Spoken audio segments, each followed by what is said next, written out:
Olá, aqui novamente o canal Márcia Heloísa Conte Sua História e eu continuando a fazer esses vídeos sozinha, né? Porque é a nova proposta do momento. Agradeço novamente os novos inscritos e as pessoas que deixaram mensagem e que deram curtidas nos meus vídeos. Eu fico feliz. Uma forma de eu compartilhar ideias, né? Muitas mensagens bonitas que me deixaram.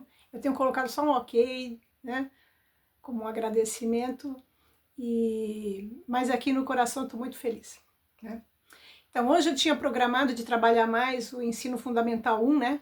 Que seria ali o primeiro ano ao quinto, que na minha época era primeira a quarta, porque a gente entrava com 7 anos no primeiro ano e hoje a gente entra com 6 anos, né? Houve uma ampliação aí do ensino fundamental como um todo para 9 anos, né? Acho que tudo isso cada país faz a sua organização. Nós já tivemos várias organizações diferenciadas, né, inclusive nomenclaturas do que era ensino primário, ensino fundamental, depois ensino fundamental 1, né? Essa fase escolar que a gente, de uma certa maneira, começa a sistematizar a alfabetização, né? Que ela já começa muito antes, desde o nascimento da criança, né? Mas ali é que há a sistematização. Então a minha fala hoje sobre esse momento inicial, né, dessa educação escolar inicial, assim, do ponto de vista mais formal da alfabetização, queria começar falando dessa questão que mudam os nomes também, né?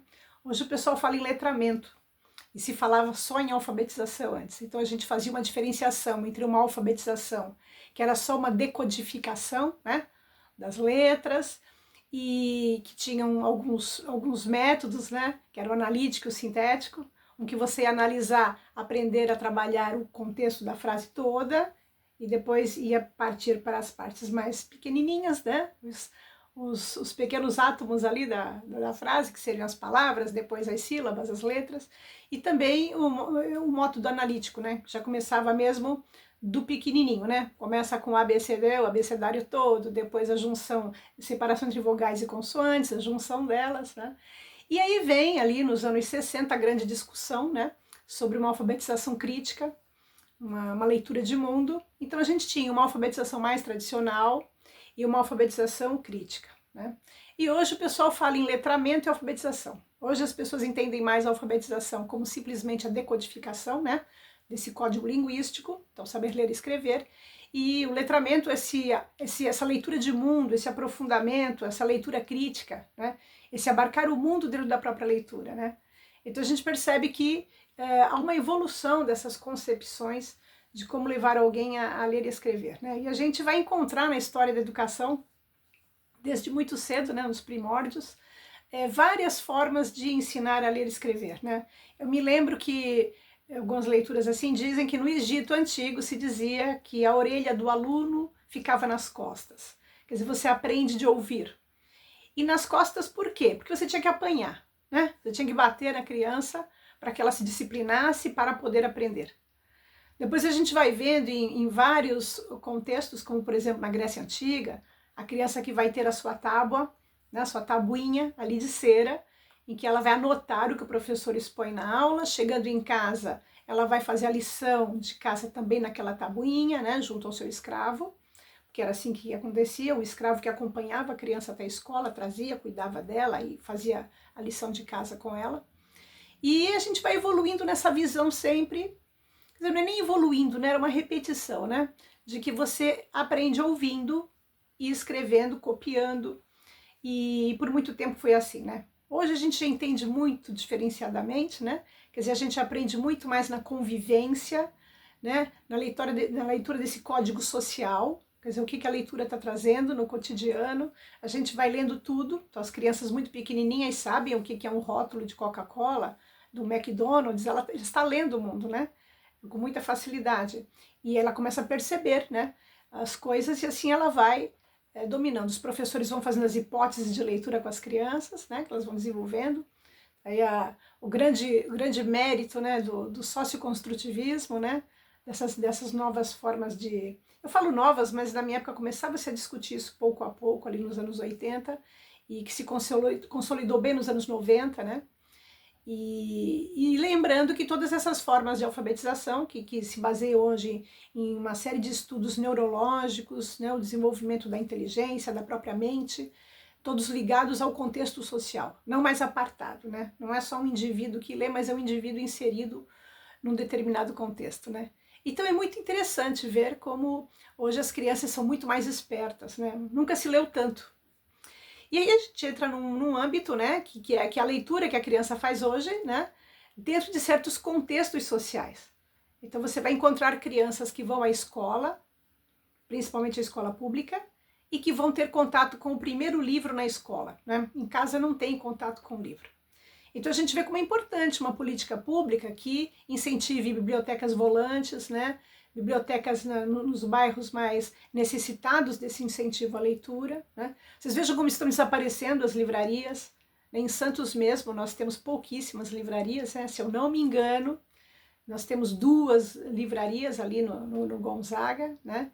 E no resto da cidade eu nem sei dizer, temos pouquíssimos sebos. Eu sou da época que tinha sebo demais na cidade. Era uma delícia comprar livros antigos também.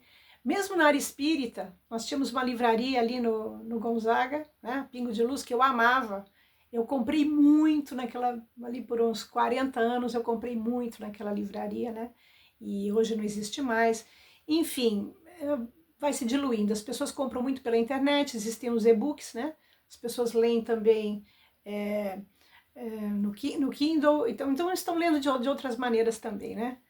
E Santos ainda é privilegiado, tem uma excelente biblioteca municipal, e o trabalho dos bibliotecários de Santos, nas bibliotecas também que se espalham pela cidade são excelentes, né? Eu conheci algumas pessoas que trabalham com isso, que fazem realmente um trabalho meritório de muito valor e são pessoas muito bem formadas, né? Mas há crianças que chegam à escola sem ter tido contato com o livro, né? Eu sei que essa fase de alfabetização me marcou muito o cheiro das letras, né? Eu me lembro exatamente que eu sempre, para escrever, eu sempre tive o caderno muito assim, eu olhava muito assim, atentamente para o caderno, e sim, tenho até hoje no nariz, né, que a Maria Montessori chama de memória estereognóstica, né, uma memória que junta todas as nossas sensibilidades, né, auditiva, olfativa, mesmo de sabor na boca, de pele. A nossa memória é muito complexa, né? A gente pode lembrar de coisas que a partir de um cheiro, você fala um perfume, você não existe mais e você sente o odor daquele perfume naquela determinada circunstância, porque a nossa memória está muito ligada à afetividade, né? Aquilo que nos causou uma emoção forte, tanto negativa quanto positiva, né? E eu me lembro do cheirinho do AIAU. Então hoje, talvez o odor da borracha com o lápis próximo ao caderno, que eu ficava muito próxima, quando eu falo AIAU, me vem um odor no nariz, me vem assim na lembrança, né? No nariz. Me vem um odor na memória, que nós temos memória também de odores, então aquele odor é muito característico para mim, né? A maneira como o lápis ia correndo sobre o papel para fazer o desenho da letra, eu sinto o rumor na minha memória do lápis desenhando, né? A mão desenhando com o lápis, o I-O. É uma coisa muito interessante isso, né? É aquele momento mágico que você vai descobrindo. Claro, eu fui alfabetizada pela Caminho Suave, que era um livro clássico de cartilha, depois desenvolveram outras cartilhas, Hora Alegre, foram vindo a cartilhas mais desenvolvidas, até que houvesse essa possibilidade de você se desvencilhar da cartilha, porque você vai ler com material socialmente corrente, né? Aquele que todo mundo usa. Mas também tinha o seu mérito, não vou dizer que não, só que nós temos que lembrar que era uma alfabetização mecânica, né? Então você trabalhava com contextos irreais, com elementos que não eram claros, né? Que tinha um contexto para a autora do livro, a Branca Alves de Lima, mas talvez não tivesse, porque ela era usada no país inteiro, talvez não tivesse para os usuários de determinadas regiões, né? Eu me lembro de algumas cartilhas que vinham com neve, se reportavam a neve, sendo que não neva no Brasil inteiro, né? Em pouquíssimas regiões neva, né? Então alguns, por exemplo, cajuada, né? No caso da Caminho Suave, falava em cajuada. Para mim era um mistério aquilo, né? Não é que o caju fosse uma fruta de acesso assim na feira para famílias pobres da minha região. Então era difícil, né? Ainda não tinha os famosos sucos Maguari aí e outros, né? E similares que as pessoas têm acesso a outras frutas, né, condensadas e diluídas em água, mas tinha alguns mistérios ali naquela leitura, e isso devido a um tipo de escolha de alfabetização, né? Então é muito interessante isso. E penso que dessa fase, né, que tem muita coisa para se falar sobre essa educação fundamental, mas eu vou hoje me dedicar bem a essa questão da leitura, porque eu penso que é a grande descoberta. Porque a gente não lê só na aula de língua portuguesa ou literatura, a gente lê em todas as disciplinas, e geografia, história, estudos sociais. Se eu for trabalhar matemática e ciências, é sempre na sua língua materna que você está estudando, e ao mesmo tempo você também está adquirindo os códigos de leitura daquela, né, no caso dos números. A alfabetização não é só de letras, né, também de números, né? Entender, quer dizer, a profundidade do que significa aquilo, né? O que foi a evolução da humanidade a ponto de conseguir abstrair, né, conceitos sobre a sua vivência, a sua natureza, o seu mundo de entorno, e poder codificar isso em números, em letras, né, em palavras. É muito interessante, né? Então é um momento de grande descoberta, e eu penso que é onde tem que ser o foco mesmo da educação, talvez não só no ensino fundamental, mas para toda a vida. Eu considero que eu ainda não sei língua portuguesa, porque muitas vezes me deparo com palavras que eu usei a vida inteira com sentido não correto, né? Eu vou dar um exemplo, a palavra pernóstico. Eu penso que eu fui pernóstica e sou muitas vezes, né? Eu sou uma pessoa verborrágica e que gosta de usar palavras mais complexas, isso me dá não sei, um sentimento de pertencimento a uma certa intelectualidade, ao mundo de quem usufruiu muito de livros, né? Hoje eu usufruo pouco, porque também fui capturada pelo mundo digital, e hoje eu estou pouco afeita à leitura, mas existe toda essa coisa da leitura te prender, te agarrar, né?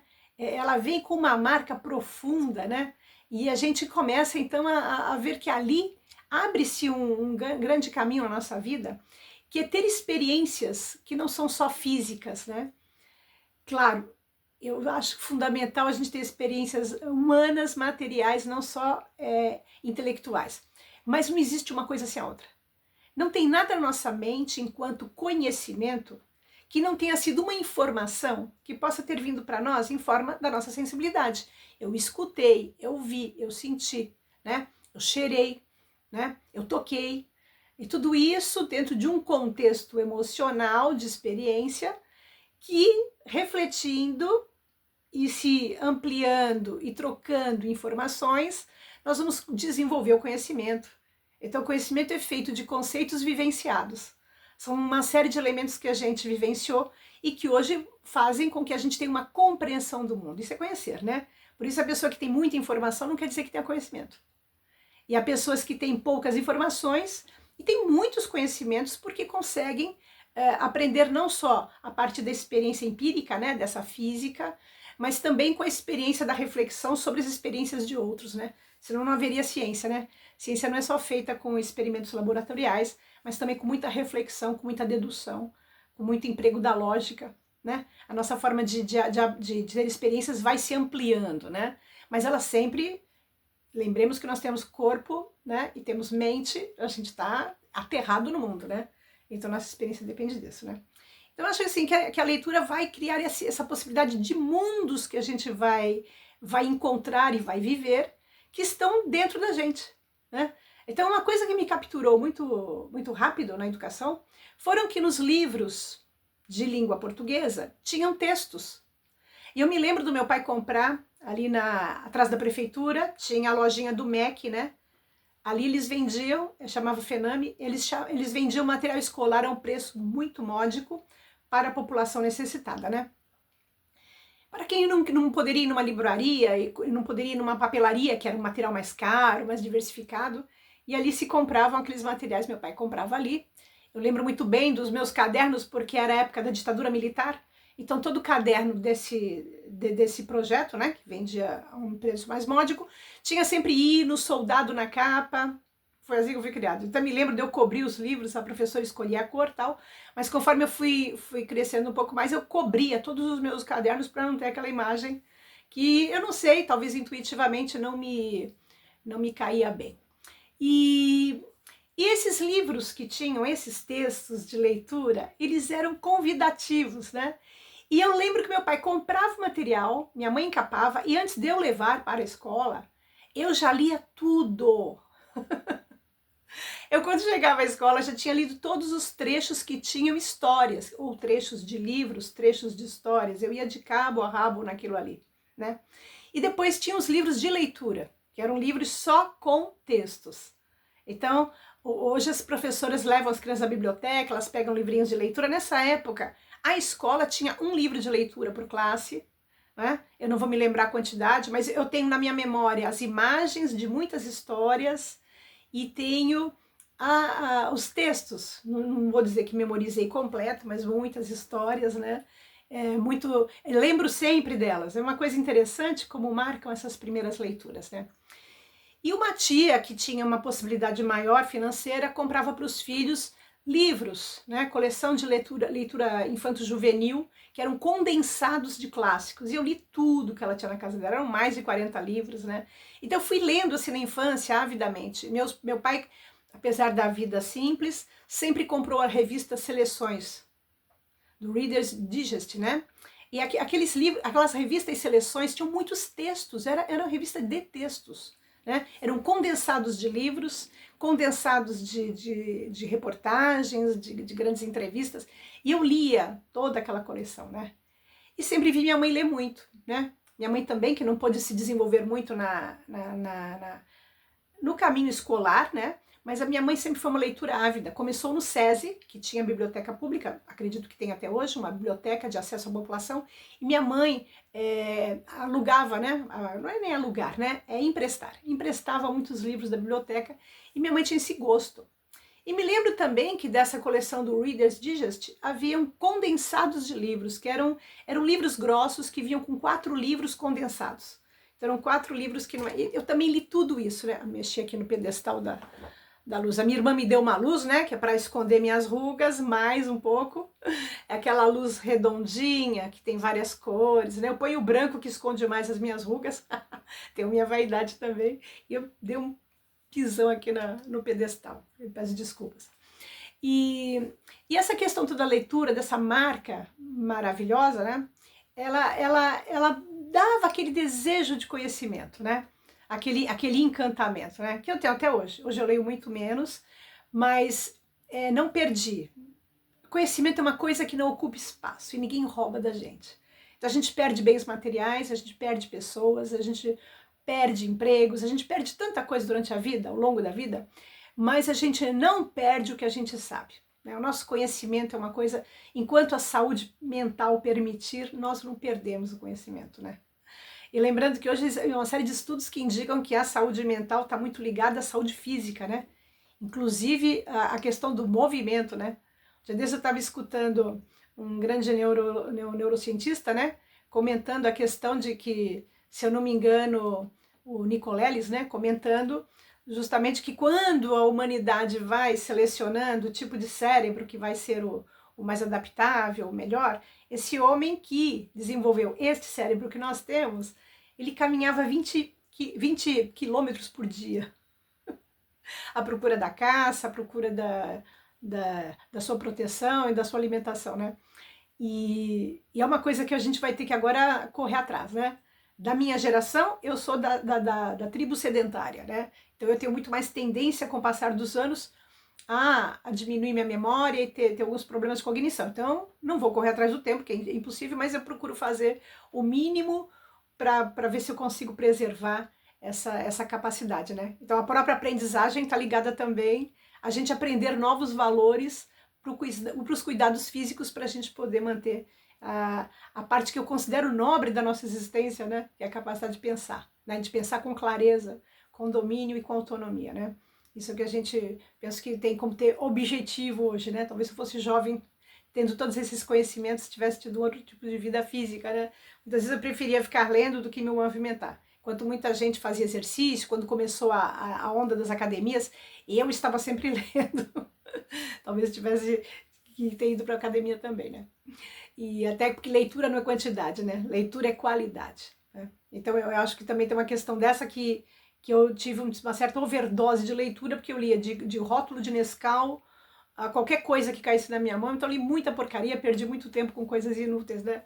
Vou contar uma que eu acho que até me afetou psicologicamente muito na vida, que o meu grupo de amigas, a gente lia muito Sabrina, Júlia, talvez a nova geração não saiba nem do que se trata, mas acho que o público que me ouve com certeza conhece. Eram livros de romances que eram feitos assim, com uma receita única, né? Como mais ou menos um filme de entretenimento segue, uma receitinha de como vai ocorrer a situação.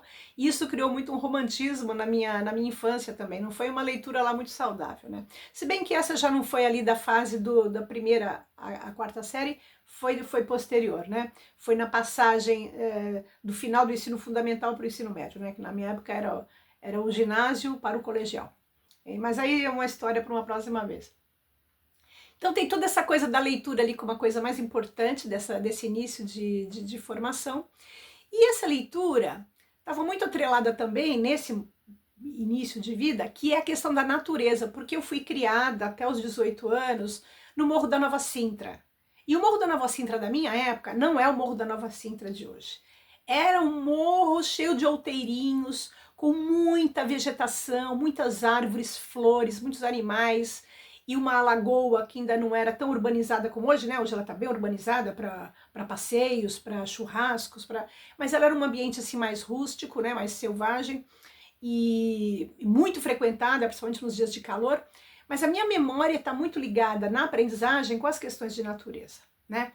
Então tinha tanto essa coisa da leitura, que era importante, como nessa fase de vida, muita presença da natureza, né? E a gente vai ver que a natureza está muito ligada também à questão de uma tendência pedagógica que vai dar muito valor à formação da criança, como eu citei na semana passada, né? E aí a gente vai ter na leitura um ponto importante, que é, por exemplo, o que a gente chama de naturalismo francês, com o grande expoente que é o Jean-Jacques Rousseau, que vai colocar a criança como centro do processo de atenção da educação, mas inserida na natureza, né? E natureza mesmo. Então iniciam ali, teoricamente, as ideias de estudo do meio, de visitações, de sair de fora da sala de aula, de trabalhar com a jardinagem, com o horto, que depois o Pestalozzi, que é um educador suíço, vai colocar como base para a educação, né, das crianças, nessa fase inicial da alfabetização, e que depois vai redundar na criação de materiais específicos para crianças, como o Froebel, na Alemanha, que vai desenvolver os Kindergarten, né? Os Kindergarten para os americanos, que é a educação infantil, né? Que é a escola infantil, né? Que é o jardim de infância, numa tradução literal, que é como se chamava na minha época, né? O jardim de infância, onde você vai cultivar as flores que são as crianças, né? Que depois vai ter uma crítica muito grande nos anos 90, com Antônio Novo e tantos outros estudiosos em Portugal, criticando essa visão do jardim em que eu vou cultivar a criança, porque na verdade o jardineiro poda, corta, né? E todas essas questões que se discute muito de tirar a liberdade da criança para que ela possa ser partícipe e condutora do próprio processo de aprendizagem. Agora, algum aspecto disso tem valor ainda, né? Quando a gente pensa que uma criança de 2, 3 anos precisa ter regulação, hora de dormir, hora de comer, hora de tomar banho, né? Atender às orientações dos adultos. Quer dizer, tida na minha época a malcriação. A malcriação da minha época é a criança buscando regulação. Ela está pedindo que alguém diga para ela, não, pare, né? Não faça tudo o que você quer.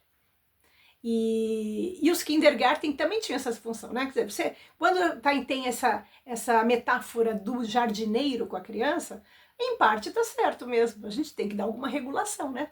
Ele tem que saber o que ele pode fazer para que depois, sabendo o que tem que fazer, ele mais tarde, com o processo da judicação, da reflexão, ele possa começar a decidir, isto sim, isto não, aquilo sim, aquilo não, segundo o meu valor. Mas inicialmente ela tem que seguir essa compreensão geral, né? E é a grande luta da gente, né? É entre dar a liberdade, respeitar o espaço e a condição da criança, própria da criança, e ao mesmo tempo a gente está dando os limites, né? Não é fácil, não tem receita, eu acredito, por mais que se estude, né? As pessoas mais bem instruídas e formadas nesse aspecto têm dificuldades, né? Então, eu não acredito em quem diz que é tão fácil esse processo, né? Não é fácil, né? Exige muita paciência e muito empenho, e quem pode também muita fundamentação, né? Para aquilo que está fazendo, né? Mas isso tudo para falar de como vem onde inicia essa preocupação com esta formação, né? Com essa coisa da natureza. E vai se desenvolver nos Estados Unidos da América um movimento chamado transcendentalismo americano, que tem dois grandes expoentes, que é o Ralph Waldo Emerson e também o Henry David Thoreau, que são dois escritores, filósofos, que vão trabalhar mais com a chamada voz da natureza, né? Essa voz da natureza que é inspirada no Rousseau, que é o naturalismo francês. E o que diz essa voz da natureza, né? Que o homem precisa ter o seu silêncio interior para poder ouvir aquilo que a natureza faz. Então tem alguns exemplos interessantes, né? Do Thoreau, por exemplo, que ele vai e fica por 2 anos na natureza, ele pega uma machadinha, vai para a natureza, e ele vai ficar ali no bosque por 2 anos sem contato humano, em que ele vai construir a sua própria casa, conquistar ali seu próprio alimento, e ele tinha esse costume de subir nas árvores, né, para lá do alto, observar toda a amplidão da natureza e escutar o que eles chamam de voz da natureza, né, entender como ela, né, um galho que cai, o vento que está, né, fazendo ali o seu movimento, os seus sons. Então, escutar o silêncio, que é um silêncio rumoroso, né? Uma vez meu filho contou, o meu filho mais velho foi para a Amazônia e ele ficou hospedado num hotel, né? Ele foi fazer um concurso lá e ficou alguns dias lá. Ficou hospedado no hotel próximo à floresta. Não era na floresta. E ele disse que à noite dá até um pouco de susto para quem é urbano, quem vive em apartamento, que é escutar o barulho da floresta, né? É um barulho estridente, assustador, forte, que é o poder da natureza, né? E até espiritualmente, os animais têm uma força espiritual, uma energia muito forte, que quem tem uma sensibilidade sente até assim uma ânsia quando está próximo a um grande animal, por exemplo, como um cavalo, porque eles têm uma energia muito grande, né, que é própria da condição deles de animais, né? Principalmente os selvagens têm muito isso, e nós temos um outro tipo de energia, né? Quase que um confronto quando eles se tocam, né? Por isso, quando a gente está com animais próximos, a gente sente muitas emoções, né? Muitos contatos. Os animais domésticos já estão mais próximos de nós, mas quando a gente entra em contato com grandes animais, assim, são emoções que nos tocam muito profundas, né? Então, o Thoreau indo para a natureza, ele traz uma força de compreensão e que vem atrelada a uma humanidade. Muito interessante. Ele vai criar um trabalho chamado da desobediência civil que vai inspirar o Gandhi, por exemplo. Quando o Gandhi faz o seu movimento não violento para a libertação da Índia com relação à Inglaterra, o Gandhi estava inspirado na teoria do Thoreau, né? O Thoreau, não sei qual seria a pronúncia correta. Então, é interessante isso, quer dizer, desobediência civil no sentido em que quando a civilidade não está atrelada à natureza e respeitosa, a gente faz movimentos não violentos para dizer não, né? Há uma passagem que o Thoreau deve um imposto que ele considerava não coerente. Então ele não pagava aquele imposto e já sabia que seria levado ao cárcere, então ele já pegava uma pequena malinha, colocava o básico ali para se hospedar na prisão, e ficava esperando que chegassem os oficiais públicos para levarem, né, em frente ao juiz e posteriormente à prisão, porque ele se negava a pagar determinados impostos. Isso é interessante, né? E este evento, essa situação dessa luta por não violência, mas ao mesmo tempo fazer a desobediência, está atrelada à natureza. Porque a natureza segue um ritmo que muitas vezes o humano se apartou. Isso está fundamentado no Rousseau, né? Quando ele vai mostrar o quanto que a técnica e a ciência muitas vezes nos afastaram da nossa condição natural, né? Nos desumanizaram. E esse discurso é muito atual, porque a gente está vivendo hoje, né? Eu estou aqui usando um material tecnológico, digital, muito bom, para que eu possa continuar a ter um contato humano e inteligente com outras pessoas, mas a gente também pode usar isso aqui para tomar banho de Nutella, não é verdade? A gente sabe que o TikTok está cheio de pessoas que fazem coisas idiotas para conseguirem muitos seguidores, para tirarem um dinheiro daí, né? Que eu acho que é um dinheiro, tudo bem, serve para a pessoa, ela está realizada, mas a mim não serviria, né? Eu fazia uma senhora de 60 e tantos anos tomando banho de Nutella para chamar atenção, chamaria atenção, eu teria muitos seguidores, mas não é esse o meu propósito, porque isso vai contra a natureza, né? Isso está longe, isso é criar uma artificialidade na vida humana que sempre esteve ligada à utilidade e ligada à solidariedade, à convivência social, que busca a sobrevivência, a partilha de ideias, né? Ao mesmo tempo que este instrumento pode ser usado para uma coisa negativa, também imagine que nós estamos aqui. Eu estou gravando sozinha aqui nesse pequeno estúdio aqui em casa. Mas quando as pessoas estão ouvindo, e quando eu estou ouvindo outros que falam também pela internet, que eu sou fanática por podcasts e videocasts, esse tipo de coisa, mesascast, eu penso que é como a gente estava lá na caverna, todo mundo em círculo, em torno do fogo, olha aqui a luz, né? Essa luz é o nosso fogo, e aqui contando histórias, né? Então eu passo quase que o dia inteiro fazendo a comida, organizando a casa, até tomando banho. Eu sempre tenho o celular próximo para ouvir pessoas contando histórias, né? Como se eu estivesse o dia inteiro naquele círculo de conversa, né? Que é a coisa melhor que existe, né? E aí a gente entra também no aspecto interessante da educação. Quanto que a educação pode criar esses círculos de conversa? Na semana passada eu coloquei a questão da educação para o pensar, né? Do Lippmann. O círculo em que a gente conversa com as crianças é a chamada comunidade de investigação que se realiza num círculo, que nos reporta o Paulo Freire, que trabalha a alfabetização crítica, né? A alfabetização conscientizadora num círculo de conversa, né? E quantas aulas a gente pode fazer no círculo e o professor no círculo, que é muito diferente daquelas escolas antigas e religiosas que tinham o palco. A minha escola mesmo, onde da primeira à quarta, que eu fiquei até a oitava, ela tinha um palco, né? A professora fica acima da classe. Eu trabalhei em muitas instituições assim também, que eu ficava sobre um palco, né? Cheguei até uma vez a pular do palco. Me irritei com a classe, que eu sempre fui muito irritadinha. Eu pulei do palco, vociferando, né? Coisas terríveis da minha biografia. Um dia ainda vou fazer um vídeo só das desgraças que eu cometi em educação.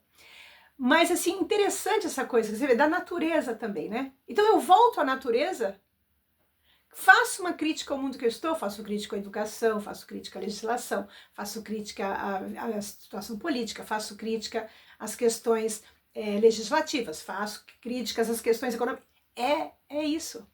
Para a gente poder voltar, ou, se nunca tivemos, construir uma vida mais atinente à nossa natureza, né? A nossa natureza enquanto homens, né? E um grande produto literário, a partir desse transcendentalismo americano, que vai valorizar a voz da natureza e a desobediência civil de forma pacífica para a gente resgatar uma vida mais atinente às nossas reais necessidades naturais, e que são corretas de acordo com aquilo que a gente vai buscar para o bem de todos, vai surgir uma leitura que para mim, não vou dizer que é a leitura mais importante da minha vida, mas é uma das mais, que já foram feitas 3 realizações de cinema a partir dessa leitura, uma que tinha a Elizabeth Taylor como a Beth, a segunda tinha a Winona Ryder como a Beth, e a terceira tem uma atriz que eu não vou lembrar o nome, é uma loirinha, né, uma ruiva que fez o papel da Jo. Não, a Winona Ryder fez a Jo no segundo filme. Se vocês estão percebendo nos personagens, né? Amy, Jo, Beth e a outra era Margaret, a Meg. As 4 irmãs.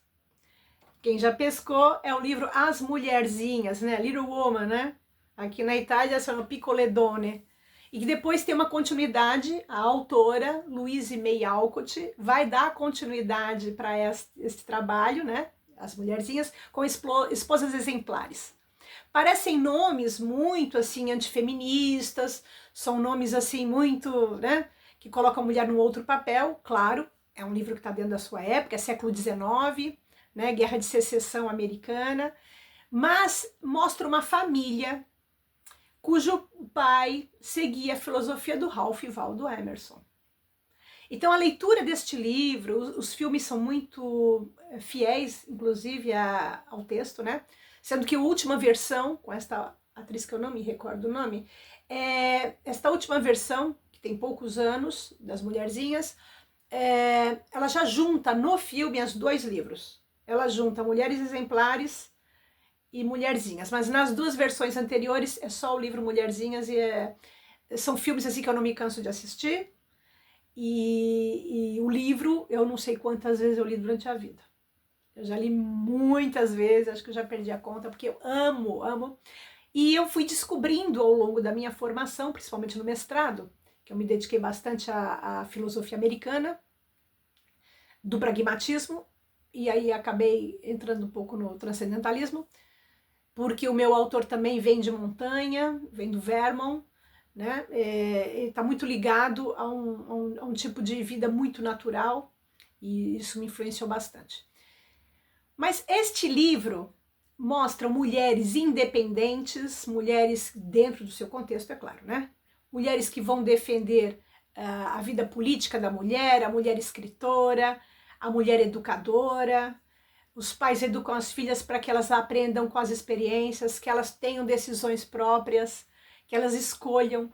Então vejam como é importante a gente pensar em natureza, não só enquanto árvore, florzinha, chão, água, mas enquanto todo esse contexto do homem que nasce dessa natureza, né? Que se forja nessa natureza, né? Então eu penso que leituras que hoje são tidas como clássicas, talvez uma educação, né, mais antiga, que a minha pedagogia, que eu fui formada, é bem diferente de hoje. Hoje a formação está muito ligada ao momento atual de pesquisa científica e de pesquisas neurológicas e de como as crianças aprendem, isso é muito bacana, mas talvez muito distantes ainda das nossas raízes tradicionais, né? Havia um autor no Brasil, que chegou a ser ministro da Cultura, Sérgio Paulo Rouanet, que inclusive tem a Lei Rouanet, né, tão debatida pela direita, mas que é porque é mal compreendida, porque é uma excelente lei. É que as pessoas têm que se inteirar sobre o que significa a Lei Rouanet e como ela funciona, que não é tão simples como a gente pensa. Ela deve ter muitas falhas, e eu acredito que sim, por poucas coisas que eu analiso, mas ela tem seus méritos. Mas voltando ao Sérgio Paulo Rouanet, ele tinha um texto muito grande que ele defendia uma escola clássica. Claro que é uma escola impossível de existir hoje, que é aquela escola clássica do grego e do latim, que era uma escola para elite, né? Que a população em geral não chegava à escola. Daí tantos problemas que a gente tem com a educação, porque a gente tem hoje acesso à educação de grande parte da população, né? Principalmente com governos de esquerda, eles lutam mais, ou de centro-esquerda, lutam mais pela educação para todos, né? E educação de qualidade, não educação para formar pessoas rotuladas em caixinhas, pessoas que só sabem obedecer e que são truculentas e violentas. Não, uma educação democrática, uma educação discutida, né? E o Sérgio Paulo Rouanet falava muito disso, né? De uma educação humanista, resgatar os valores humanos que a Renascença nos trouxe da Grécia Antiga. A gente só teve humanismo na Renascença porque eles restauraram a cultura greco-romana. E a gente, quando joga água do banho do bebê, não joga o bebê junto com a água.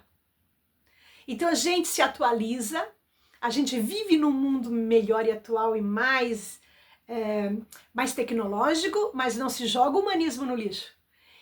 E eu falava disso na semana passada, né? De humanizar o homem. Então a gente precisa muito ainda de leitura humanista. Então a gente vai ler os autores atuais. Eu não sou muito afeita a isso. Eu até era um dos problemas que me fez querer parar de trabalhar na educação foi justamente porque eu não estava me atualizando, e eu penso que o professor tem que estar atualizado. Eu não era mais adequada à sala de aula, né? Eu cheguei na minha leitura, no máximo ali, a filosofia líquida, mesmo assim muito superficial.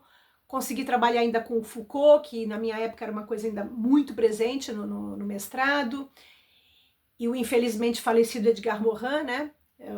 Até um ex-aluno me escreveu ontem, né? E o meu filho mais velho também me informando da morte do Morin, que eu não tinha me dado conta. E foi até ali que eu cheguei, né? E o Morin me marcou muito, porque eu fiz muitas falas com a minha amiga Maria Angélica, né? A grande professora de currículos e programas e professora do mestrado, nós trabalhamos muito Morin, né? Nas questões dele de interdisciplinaridade, da ciência e humanismo se unirem. Enfim, o meu mundo vai ficando vazio, às vezes eu sinto, sabe? Mas como esses autores deixaram muitos livros, materiais e hoje vídeos, né? Eu não tenho vídeos do Platão, mas tenho do Morin. Eu posso entrar na internet. E o Morin foi casado com uma brasileira, teve muito contato com o Brasil, né? Esteve muito presente aqui nas nossas academias. E é uma perda inestimável, Morin, principalmente num mundo que sofre com tantos problemas hoje da natureza. Problemas do ecossistema, né? Morin teve muito vinculado a isso, né? Então, tudo isso para falar que a gente tem que ler os clássicos. Tudo isso para falar que trabalhar com a leitura e com a educação tem a ver com natureza e humanidade. E trabalhar com essa humanidade, a gente tem que voltar lá para os clássicos, né? Então, se alguém tiver entusiasmo, eu indico a leitura do Emílio, do Rousseau, o discurso sobre a desigualdade entre os homens, né? E as mulherzinhas, e quem tiver gosto pelo Thoreau, tem aí Walden, né? Que é o livro que ele conta as experiências educativas dele e de formação, e também a escola ideal, né? Que imagina, e também o Ralph Waldo Emerson, né? E já fica aí de lambuja o Morin, que veio agora à tona pela memória da mensagem do Rodrigo Fará, né, desse meu ex-aluno e do meu filho Vladimir. E eu penso que isso marca muito essa educação, entendeu? Então e isso marcou a mim. Quer dizer, sem eu saber dessas teorias todas, eu estava ali imbuída de muita natureza, imbuída de muita leitura, né? E a gente fecha isso agora, hoje, com a questão da educação digital. Eu indico duas coisas para vocês. De um lado, o Cara Leitura, da Camila, Chiara e da Raquel, que elas têm essa página no Instagram, Cara Leitura, e elas se apresentam publicamente. A Camila faz pós-graduação na área, penso que a Raquel também, e elas têm que ser muito procuradas, porque elas têm um trabalho muito denso e de fundamentação para a leitura, né? E por um outro lado também, além do Cara Leitura, tem a professora Janaína Silva, que trabalha com educação digital, né? A professora Janaína Silva trabalha com o Educaderno. Vocês coloquem na internet Educaderno, que vai aparecer. Lá no Instagram está o Educaderno. E ela tem uma página na internet também, né? Um blog do Educaderno. É uma professora muito gabaritada, professora de inglês, que tem um grande trabalho com a educação digital e a educação conscientizadora, né? Tem muita fundamentação em Paulo Freire também. Ela trabalha também com grupos da USP e é uma jornalista, enfim, é uma pessoa assim de uma formação muito ampla e que eu penso que vai ajudar muito quem se preocupar com a educação digital. Eu no Facebook, uma volta em tanto, eu coloco materiais divulgando as coisas da Janaína Silva, né? Que eu tenho uma grande admiração, né? Também aqui neste canal eu tenho tanto uma live com a Camila Chiara quanto com a Janaína Silva. Vale a pena vocês assistirem, porque são pessoas assim que contribuem muito, né, para o nosso pensamento, né? Então, hoje a preocupação também tem que ser essa. Quer dizer, se eu vou fazer uma alfabetização do número da escrita, das palavras, do mundo, eu tenho que fazer também desse mundo digital, esse mundo de fake news, esse mundo de mil problemas, de dificuldades, esse mundo que a gente não sabe o que está vendo, e agora com a inteligência artificial, que como diz o Nicoleles, de inteligente não tem nada, né? A inteligência artificial não vai te dar nada que você não tenha dado para ela. É que ela faz uma coisa impossível para nós, né? A gente ficava horas numa biblioteca para conseguir encontrar informações. Hoje você vai ali e facilmente ela aglomera para você uma série de fontes de informação. O problema é que quais são essas fontes, né? Qual foi a intenção de quem colocou aquela fonte na internet, né? na rede mundial de computadores? Então aí está um desafio para a gente também agora, né? Começar a se preocupar, a preparar as nossas crianças, além da leitura do mundo, a leitura deste mundo digital, que é perigosíssimo para as crianças, né? Eu tenho verdadeiro pavor. Então a gente tem que pensar muito como é que a gente vai ofertar esses materiais. Penso que, como diz a Dileia Frati, até coloquei no Facebook, eu coloquei um vídeo de uma entrevista com ela, de uma pessoa que fez uma entrevista com ela, que a Dileia Frati, que quem não lembra, era a grande produtora do Jô Soares, ela é defensora do celular na sala de aula para crianças, desde a educação do ensino fundamental 1, que é o que eu estou trabalhando hoje. Mas eu não concordo 100% com ela, mas também entendo isso que ela fala. Quer dizer, vai chegar uma hora que você não tem como esconder o celular da criança, nem o tablet, nem a televisão, nem coisa alguma. Então a gente tem que educar essas crianças para trabalharem com esses materiais, né? Então nem tanto ao céu, nem tanto à terra. Nem deixar a criança à mercê desses materiais e nem deixar as crianças longe desses materiais. Então, claro, uma criança de 2, 3 anos está com uma formação cognitiva X, né? Admiro muito, por exemplo, aquela brasileira, a Camila, que é casada com o Matthew McConaughey, né? E ela, não sei se pronuncia o nome dele, ela e ele deram o primeiro celular para o filho com 15 anos, né? Claro, ele já sabia que existia, já devia ter o contato através dos pais, mas não tinha o seu celular. Porque a pessoa precisa de uma maturidade para lidar com tudo isso, né? Então acho que aqui nasce uma série de reflexões que a gente pode continuar também na semana que vem para essa questão da alfabetização, né? Então vejam, fui me imiscuindo aí algumas experiências minhas e aquilo que eu acredito, né? Que essa educação fundamental 1, a base dela fundamental é a educação para a leitura, e essa leitura muito mais ampla, né?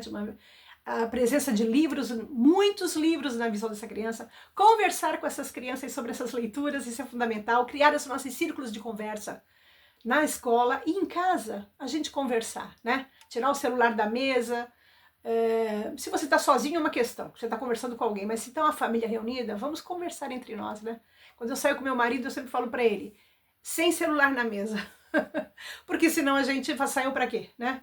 A gente fica em casa com o celular, né? Mesmo em casa, né? A gente está sempre com o celular do lado, ele toca, a gente para o filme, é uma loucura.